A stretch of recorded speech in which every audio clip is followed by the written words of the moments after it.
Vía Pública. ¿Cómo están ustedes? Muy buenas noches, bienvenidos a Vía Pública. Hoy, en un nuevo balance del Ministerio de Salud por la situación del coronavirus en Chile, se informó el aumento del número de fallecidos a 37, mientras que los contagiados se elevaron a 4.815. Por este incremento, justamente las autoridades determinaron una serie de medidas para mitigar los efectos del coronavirus en Chile. Entre las iniciativas está exigir de forma obligatoria el uso de mascarillas en todos los transportes de personas. Esta medida comenzará a regir el día miércoles 8 de abril a las 5 de la madrugada y abarcará tanto el transporte público como privado remunerado, es decir, metro, micros, buses y transporte aéreo y marítimo. Otra medida anunciada por el gobierno son las nuevas aduanas sanitarias en las regiones metropolitanas, Biobío, Araucanía, durante la Semana Santa, advirtiendo sanciones de hasta, escuche bien, 1.000 UTMs o querellas por ley de seguridad del Estado para quienes vulneran la cuarentena. Estos cordones estarán operativos desde el jueves a las 18 horas hasta el domingo a las 22. Para pasar estos puntos será necesario presentar un salvoconducto correspondiente, ya que los permisos temporales emitidos no sirven para este fin. La recomendación es simple y ha sido repetida constantemente por todas las autoridades. Es quedarse en la casa, al menos que sea absolutamente necesario hacer lo contrario. La pregunta del día, y tiene que ver con lo que hablábamos de las mascarillas, este uso obligatorio. Una mascarilla, mire, como esta. Las hay miles. No sé si usted vio el Noticiero Central, mostramos la efectividad de cada una de las telas, por ejemplo, si usted las quiere hacer de manera casera, porque están muy caras. Hay mucho abuso, ¿no? Me contaban por ahí recién que hay unas cajas que las venden a 50.000 pesos, unas cajas de mascarilla. Pero en fin, nadie dice que las regalen, pero tampoco se trata de hacer el negocio del año con las mascarillas, ¿no? Porque es obligación usarlas además ahora. Así que ojalá que aprendamos a hacer las buenas mascarillas en la casa y dejar a los que están especulando agachados con todas las mascarillas con las cuales quieren hacer un negociazo. Insisto, no creo que las regalen, pero que haya un precio más o menos justo y razonable. Pero bueno, ¿sabes cada cuánto tiempo tienes que cambiar tu mascarilla? ¿Sí o no? Parte de lo que deberíamos ir sabiendo, ¿no? Bueno, vamos a la mesa rápidamente a conversar con la ministra de Transportes y Telecomunicaciones, Gloria Hood. Ministra, buenas noches y gracias por recibirnos. Buenas noches, Matías. Gracias a ti. Ministra, explíquenos con un poco más detalle, si fuese necesario, cómo es esta exigencia que habrá de uso de mascarillas en el transporte público.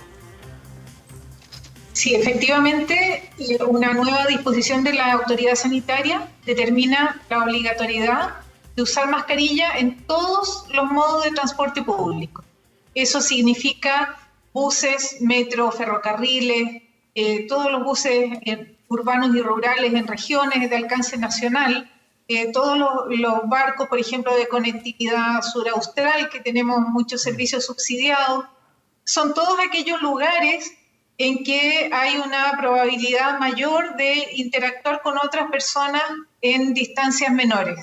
Y por eso es que para proteger a las personas se dispone el uso obligatorio de las mascarillas. Esto también incluye, por ejemplo, los buses de trabajadores que llevan a faenas a las empresas, todos estos lugares donde uno puede encontrarse con más personas más cerca. Y está probado la efectividad de la mascarilla como una medida preventiva. Es obligatorio a partir del miércoles a las 5 de la mañana y por eso el Ministerio de Salud ha publicado algunos tutoriales muy útiles para fabricar las mascarillas en la casa, para que nadie se complique con esta obligatoriedad de conseguir. Nadie está diciendo que sean mascarillas quirúrgicas todas, sino una mascarilla que puede ser muy simple, hecha en la casa, pero que ya ese efecto protege de un eventual contagio o de, por ejemplo, que alguna partícula a uno le pueda llegar en estos lugares. Claro. Ministra, ¿a qué se expone alguien que hace caso omiso y dice, ¿saben qué? No es problema mío, yo hago lo que yo quiero? ¿A qué se expone alguien que se suba al metro sin mascarilla? Se expone a multas, por ejemplo, porque aquí está activo el Código Sanitario y hay una alerta sanitaria. Y eso a la autoridad sanitaria le da facultades importantes y por eso es que puede tomar estas decisiones de aislar zonas, por ejemplo, son facultades que no son las habituales del Ministerio de Salud, por ejemplo. Y las multas van desde media UTM hasta 1000 UTM, es decir, de 5.000 a 5.000 pesos a 50 millones de pesos. Pero, por ejemplo, si además es alguien que estaba en cuarentena y está violando la cuarentena y además sin la mascarilla, podría tener sanciones mayores, incluso hay penas de reclusión de 541 días para casos en que se comprueba que está poniendo en riesgo a las demás personas.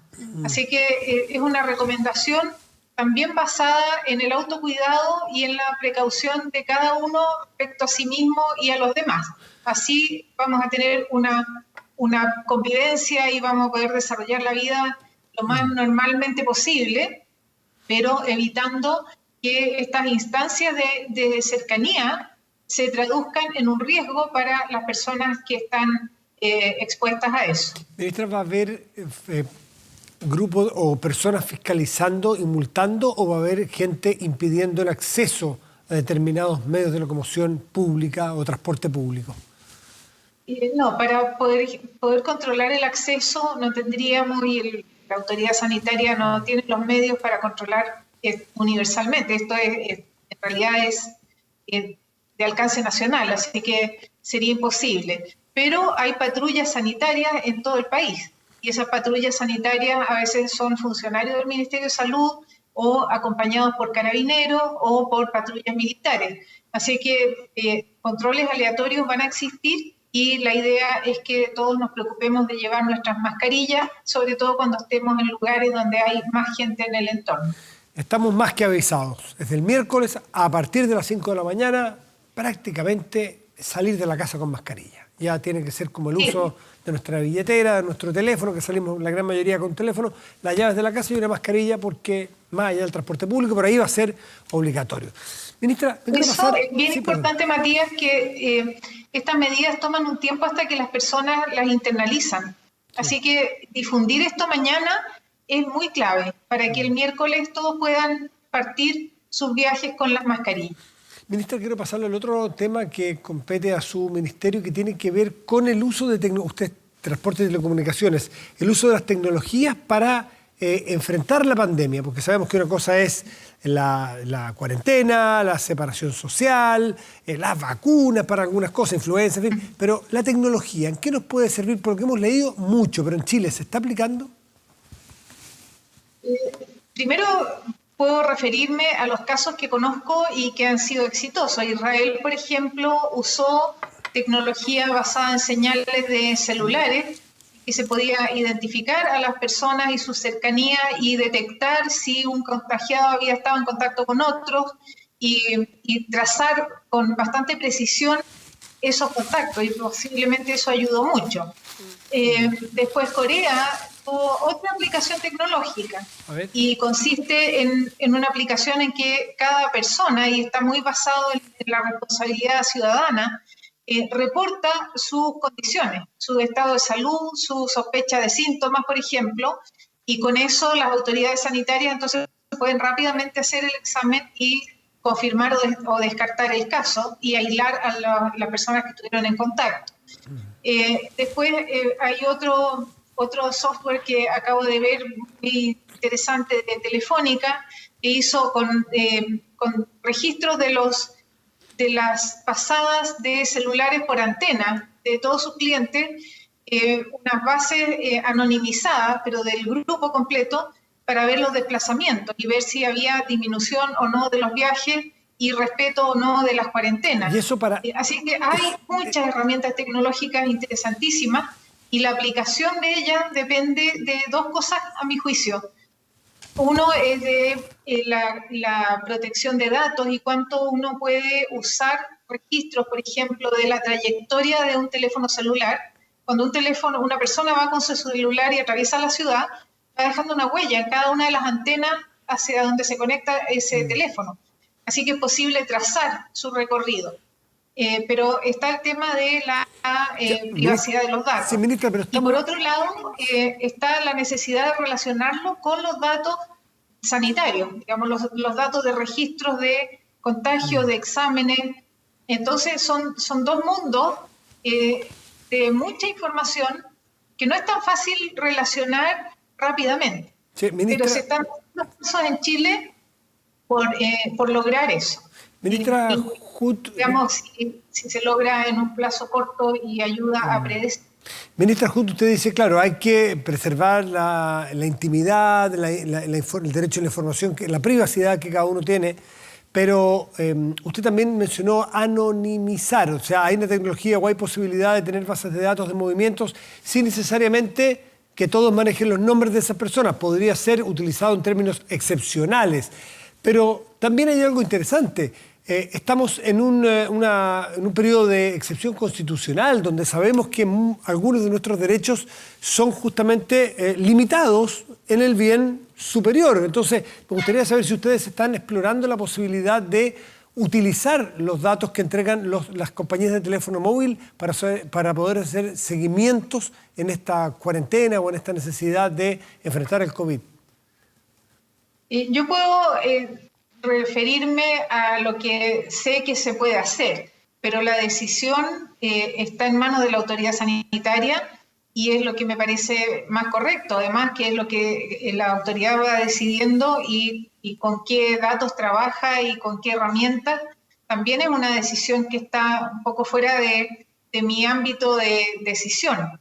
Lo que sí sé es que se pueden usar datos, por ejemplo, para conseguir estos registros, o uno podría tomar la identificación de una persona contagiada y trazar su relación con otro número de teléfono, por ponerlo de una cierta forma. Pero no es una cosa tan directa y simple de hacer. Aquí pareciera que rescatar esa trayectoria es muy directo y muy fácil, y relacionarlo con los demás también. Pero requiere proceso, programación, no es una cosa automática, no es que uno diga a la compañía, dame la trayectoria de este número y la compañía muy rápidamente la pueda generar. Hay todo un proceso que hacer de la lectura de las trayectorias de las antenas, así que si bien es posible, es más complejo de lo que a simple vista parece. Y por eso es que no es tan simple contar con una herramienta tecnológica, y ningún país de los más desarrollados en Europa lo ha tenido muy rápido. De hecho, por ejemplo, la aplicación de Telefónica, que la vi la semana pasada, recién la están entregando ahora para las autoridades de salud. O sea, recién están entrando a la relación con los datos de la autoridad sanitaria. Entonces, toma tiempo, como digo, y son herramientas muy poderosas para saber, por ejemplo, en el estado que está, ese de Madrid, sin tener necesidad de identificar a las personas de España, es decir, sí se sabe si se respetó o no la cuarentena. Claro, eso le iba a preguntar yo. Si estaban confinadas en una zona de cuarentena, salieron o no, hacia qué destino fueron. Si durante el fin de semana hubo más tráfico o menos, qué tipos de viajes son los que se hicieron. O sea, hay una cantidad de información útil para hacer una evaluación de cómo avanza el control. ¿Y cuál de esas? Por ejemplo, de contagiado es algo muy extremadamente difícil de lograr. Ya, ¿y cuál de esas políticas que usted esboza son posibles de aplicar en Chile, y si hay algunas de esas sobre las cuales se está trabajando para implementarla en nuestro país? Bueno, hay un área de gobierno digital que está trabajando en aplicaciones donde uno pueda hacer autorregistro. Son todavía pruebas pilotos, así que eso se informará a su debido tiempo. Pero como digo, hay distintas modalidades y cada uno desarrolla la que está más próxima a entregar un resultado. Aquí se trata también de actuar rápido. Así que creo que no hay que descartar ninguna, pero y también en paralelo hay equipos de especialistas, de matemáticos que están haciendo análisis. Hay mucho de ese análisis en el mundo, de proyecciones, simulaciones, modelos estadísticos, modelos de ecuaciones diferenciales para intentar hacer proyecciones. Todos tratamos, cuando hablamos de aplanar la curva, lo primero que hay que hacer es poder proyectar la curva y y después ver con qué herramientas se va aplanando. Esa proyección de la curva es de una complejidad muy grande. Ministra Gloria Hood, le quiero agradecer por recibirnos en su casa esta noche para ir aclarando sobre todo la política del uso obligatorio de las mascarillas en el transporte público. Y lo otro estará por verse, pero estaremos atentos porque la tecnología tiene que jugar a favor del combate al coronavirus. Ministra, buenas noches. Gracias por recibirnos. Muchas gracias, Matías. Y la recomendación tecnológica más importante ahora es usar la mascarilla. Muy bien. Gracias, ministra. Buenas noches. Gracias. Vamos a hacer una pausa. Antes de eso le quiero mostrar, a ver, el resultado parcial. Si usted sabe o sabes tú cuánto tiempo tiene que cambiar la mascarilla. ¿Lo sabes? Sí, el 46%. No, la mayoría, un 54%. Yo estoy en el 54%, no sé cada cuánto tiempo. Intuyo que tiene que ver también la calidad de la mascarilla. Va a haber algunas más pro, unas más quirúrgicas que resisten más, que algunas más de papelito, unas más de caucha, en fin. Pero yo no sé mucho. Vamos a hacer una pausa y volvemos.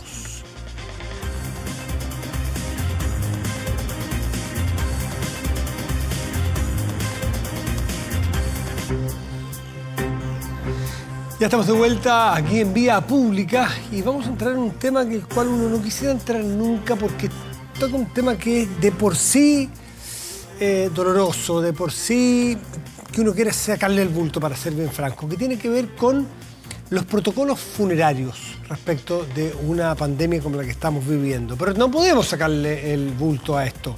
Ha pasado en cuántos países, claro, en algunos se ha salido totalmente de los límites, uno no quisiera y no espera, nada hace presagiar que sea como ha ocurrido en otras partes, donde ha habido, ¿para qué hablar con eufemismo? Lo que pasó en Guayaquil, lo que pasó en Bérgamo, en Italia, en fin, lo que ha pasado en algunas ciudades no es esperable, pero hay otras ciudades donde, mire, Nueva York, ¿vio la noticia? En Nueva York van a destinar algunas plazas para poder hacer cementerios transitorios, cavar tumbas en plazas en Nueva York para poner transitoriamente a las personas muertas porque las morgues no dan abasto. Bueno, no necesariamente en Chile va a pasar eso, pero sin duda necesitamos tener un protocolo y para eso tomamos contacto con Juan Andrés Fuentealba, que es gerente general de la funeraria del Hogar de Cristo y además vocero de las funerarias, de las empresas relacionadas a este rubro. Juan Andrés, muy buenas noches, gracias por recibirnos. Buenas noches, Matías. Gracias por la invitación. Bueno, Juan Andrés, entiendo que ustedes se han escrito una carta o preparan una carta para enviar al Ministerio para ir justamente coordinando los protocolos cuando la pandemia avance a los momentos más álgidos en nuestro país y tengamos que efectivamente empezar a hablar ya no solo de enfermos ni de muertos, sino que qué está pasando con los servicios funerarios y en los cementerios puntualmente. ¿De qué me puedes explicar sobre esta carta y cómo han avanzado? Mira, te puedo comentar que básicamente las funerarias en general y los cementerios hemos estado trabajando a partir de hace mucho tiempo, ya desde enero básicamente, en cómo enfrentar esta pandemia, algo que es nuevo para todos nosotros, para todo el mundo, que a algunos le ha tocado vivir ya hace unos meses anteriores. Básicamente nosotros hemos querido colaborar con el gobierno en los protocolos que está hoy día emitiendo. Básicamente hoy día están orientados a la salud, a la protección de las personas, que las personas se cuiden, no salgan de casa. Pero también sabemos que va a haber gente que va a fallecer. Va a fallecer por distintos tipos de medidas. Ojalá que no fallezca tanta gente como en otras partes del mundo. Nosotros lo que hemos tratado de construir un poco es cómo operar en caso de que alguien fallezca, por ejemplo, en una casa, en una residencia de abuelito. Cómo hacerlo cuando alguien, no sé, en algún lado no haya un crematorio, por ejemplo, y tenga que ser trasladado a otra ciudad. Cómo van a operar los crematorios, los cementerios. Cómo estamos nosotros hoy día preparados la funeraria, cómo nos preparado nosotros los trabajadores que operamos en esto, porque también vamos a estar de alguna forma expuestos a contagio. Y de alguna forma queremos llevar a la ciudadanía para que esté tranquila. Nosotros hemos tomado las medidas y como todos hemos posado, lamentablemente hoy día nos enfrentamos a una situación donde también el duelo se pone en cuarentena. Bueno, pero puntualmente, ¿de qué se trata, Juan Andrés, este protocolo? ¿Qué distinto va a ocurrir en los momentos peak donde tengamos números de muerte más altos que hoy día probablemente? Mira, básicamente lo que va a ocurrir y lo que tratamos de algún poco de nosotros resguardar, tanto para las familias como para los trabajadores de la funeraria, tiene que ver un poco medio con las medidas de contacto. Lamentablemente hoy día vamos a tener que vivir un duelo de una manera distinta. Sabemos que en los funerales es necesario tener un duelo. Entonces hemos acotado un poco la forma de operar tanto en las funerarias como en los cementerios, en no tener tanto contacto, en hacer de alguna forma que el servicio funerario sea lo más rápido y expedito en lo que es la recogida de la persona fallecida, de que nuestros funcionarios cuenten con los implementos de seguridad que de alguna manera acoten el riesgo. Tanto en los cementerios como en la funeraria, de alguna forma también hemos dado espacio también para producir ciertos espacios de velación, pero muy acotada y que de alguna manera sean orientadas a la familia más directa. También nosotros como funeraria y cementerio hemos tenido que innovar en poder prestar a la familia, ya sea hoy día todo lo que es la tecnología disponible, para que de alguna manera puedan presenciar un momento que va a trascender. Básicamente de eso se tratan los protocolos. Mira, para contarte un tema, habían temas que no estaban resueltos en los protocolos de fallecimiento del Ministerio de Salud, que era básicamente qué pasaba con el traslado de los fallecidos. Por ejemplo, hay lugares, como por ejemplo en Talca no hay crematorio. ¿Qué pasa si alguien muere en Talca y necesita ser cremado, si aumentara la tasa de cremación? ¿Cómo lo hacemos ahí? Ahí avanzamos y nosotros de alguna manera le hicimos llegar cómo estábamos nosotros preparados con los cementerios y con dónde hacerlo. Los temas de sepultación con los cementerios, los horarios, cómo vamos a operar, cómo estamos dispuestos nosotros, cómo los podemos ayudar y acoger. Básicamente la respuesta está en eso. Y un tema relevante que es qué va a suceder con la velación. Hoy día nosotros los chilenos y en general el mundo estamos acostumbrados a vivir este duelo, la despedida de las personas, pero hoy día lamentablemente... ¿Y cuáles van a ser las limitaciones? A ver, ¿cuáles, o a lo mejor ya aplican las limitaciones en el caso de un fallecimiento y tener que velarlo? ¿Pueden ir, entiendo, solo familiares directos? ¿Hay un número limitado de personas? ¿Hay un horario limitado o una duración limitada para una ceremonia? En fin, ¿un lugar determinado para poder hacerlo? Hay hoy día espacios para poder hacerlo, son limitados efectivamente. Hay algunos cementerios han agotado entre 5 y 10 personas, otros entre 15, pero básicamente lo que nosotros tratamos de decirle a la familia que sea muy, muy acotado, básicamente a los familiares más directos, porque nosotros sabemos que también hay un riesgo de contagio, porque nosotros como funerarios tampoco no sabemos si la familia han tenido contacto o pueden haber también ser otros foco de infección. contagiados. Entonces queremos evitar... ¿Perdón? Sí, puede haber otros contagiados entre los familiares, pues, los deudos. Claro, entonces queremos que eso se acote, queremos disminuir el riesgo y queremos que todo al final sea lo menos invasivo y de alguna forma, bueno, después en algún momento celebraremos de otra forma la despedida de estas personas que lamentablemente se tuvieron que ir. Duración. Pero eso es lo que nosotros vamos a pensar. Juan Andrés, ¿hay protocolos establecidos para la duración de una ceremonia de velatoria a una persona muerta? Sí, mira, hoy día el Ministerio de Salud en conjunto con nosotros ha tomado algunas inquietudes y ha establecido ciertos horarios para el proceso de velación. Hoy día uno también puede sacar un salvoconducto a través de la comisaría virtual, donde puede pedir un permiso de protocolo, donde pueden asistir 5 personas hasta 5 horas, en el caso sea en regiones 24 horas. Entonces, básicamente hoy día existen este tipo de cosas.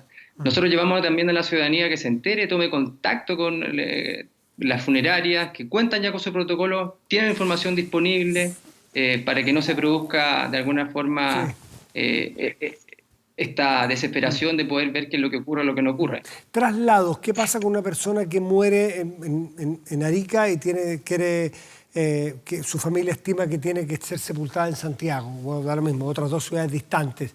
¿Hay un máximo de trecho que puede recorrer el cuerpo de la persona fallecida? ¿Tiene que resguardarse en un lugar? ¿Tiene que cuarentenarse? En fin, ¿qué protocolos hay?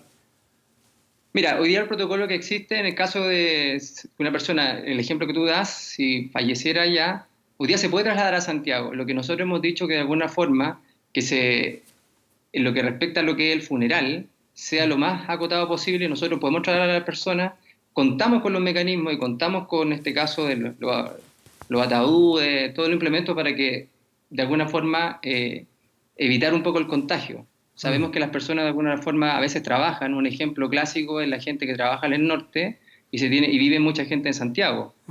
Y hay que trasladarlo. Entonces, en ese caso, el Ministerio de Salud ha dispuesto de alguna forma la manera de realizar ese evento. ¿No hay problema, Juan Andrés, de una persona que muere en Concepción y quiere ser llevada a Viña del Mar, por ejemplo, en que sea llevado de la forma que la familia decida? Me refiero a un féretro versus, por ejemplo, un crematorio. ¿No tiene que ver con que el traslado tenga que ser de determinada manera? ¿No se limita a eso?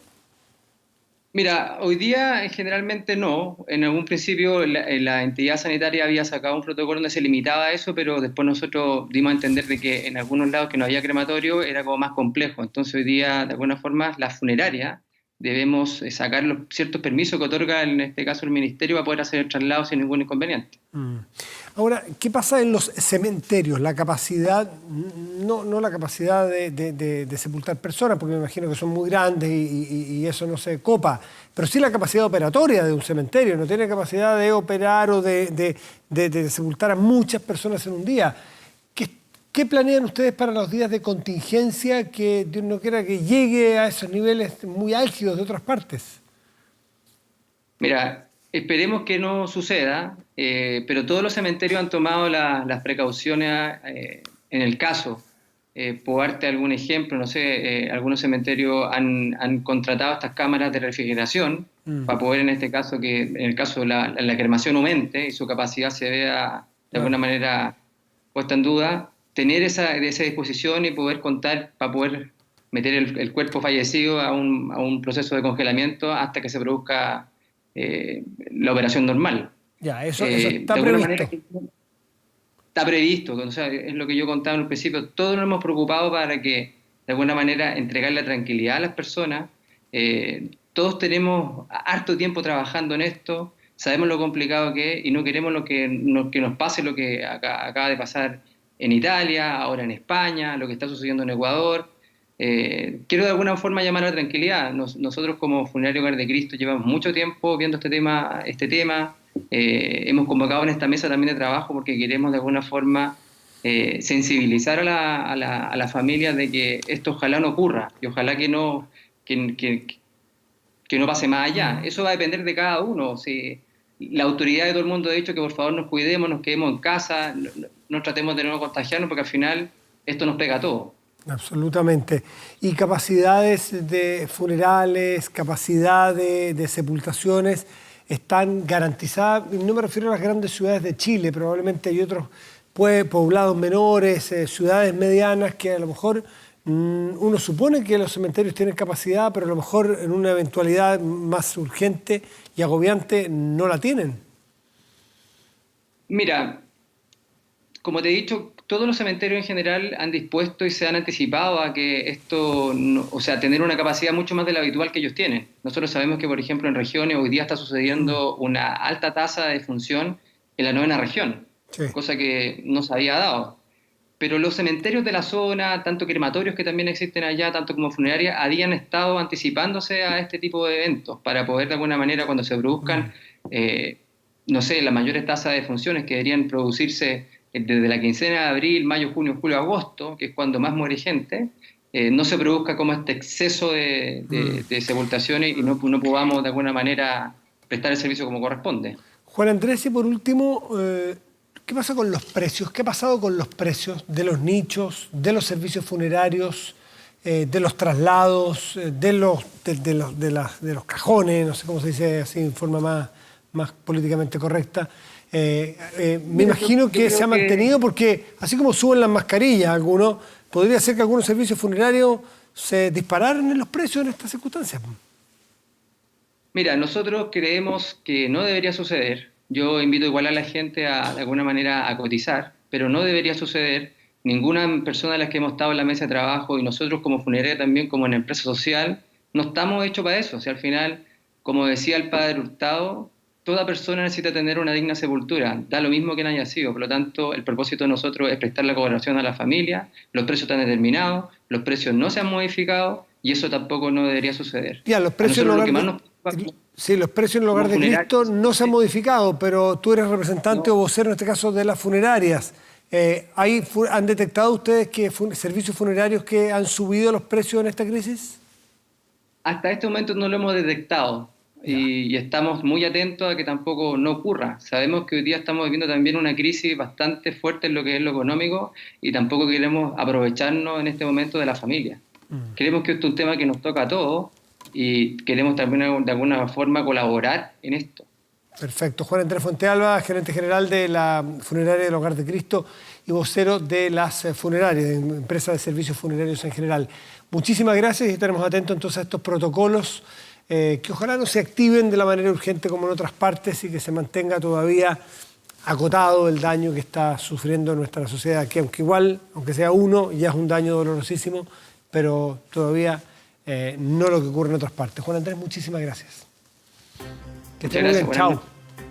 Hacemos una pausa y volvemos aquí en Vía Pública.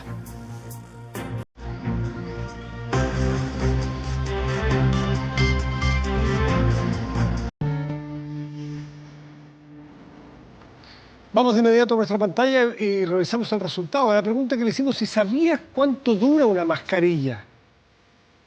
Fíjate que el 46% o cada cuánto tiempo hay que cambiarla. El 46%, la minoría sabe cuánto, la mayoría no sabemos cuánto. Tenemos que hacernos cargo de leer instrucciones para hacer un uso responsable de la mascarilla. Así que ahí está la pregunta y constata una realidad de la cual hay que preocuparse. Vamos a 24horas.cl, nuestro portal de noticias, que tiene en titulares Salud Mental, 5 consejos clave para enfrentar el estrés a causa de la pandemia. Es un tema, un derivado, es una externalidad a la cual hay que fijarse. No es fácil. Nosotros aquí, claro, tenemos ciertos riesgos de salir, pero tenemos, el beneficio de poder salir y tener contacto, conversar con otras personas, pero confinarse es duro, es difícil. Así que hay que tener cuidado con la salud mental allí también y tener mucho ojo. Bueno, puede revisar ahí en 24horas.cl. Vamos a la temperatura en este momento. La región metropolitana tiene, o sus termómetros marcan 14 grados con 6 décimas y está el cielo despejado. Para mañana martes y pasado mañana miércoles, en esta región ocurrirá lo siguiente. Tendremos cielos despejados, una máxima probable de 31 grados mañana. Y también cielos despejados el miércoles, pero con una máxima probable de 27 grados. Revisamos qué ocurrirá en otras dos regiones del país. ¿Cómo no? En Vallenar, por ejemplo, tenemos en la región de Atacama, tendremos unos cielos parciales y temperaturas máximas probables de 23 grados. Luego, en la Ligua, región de Valparaíso, tendremos una máxima probable de 29 grados y el cielo estará despejado. Precioso tema que estamos escuchando de fondo, ¿no? Bueno, tiene que ver con que muchos artistas en estos tiempos de cuarentena buscan conectarse con su público, con sus fans, de una manera virtual, que es la manera que hoy día se está haciendo todo, que es una forma de relacionarnos. ¿Por qué los artistas no? Bueno, pese a la cuarentena, lo hacen. Y mientras algunos realizan shows por streaming directamente, otros hacen algo relativamente distinto. Fíjese que hay algunos que se han atrevido a hacer clases.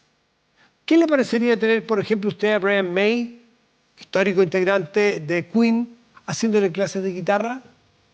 No es poco, ¿no?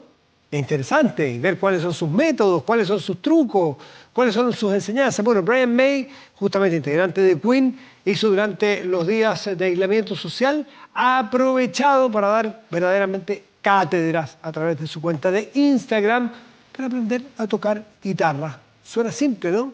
Tener un profesor como Brian May no se da todos los días, así que búsquelo, aprovéchelo y aprenda. Todo al ritmo, naturalmente, de las melodías que compuso y que interpretó junto a Freddie Mercury en Queen, una gran compañía, un gran grupo. Así que esta noche despedimos Vía Pública con Love of My Life de Queen. Muy buenas noches y gracias por venir. Chao.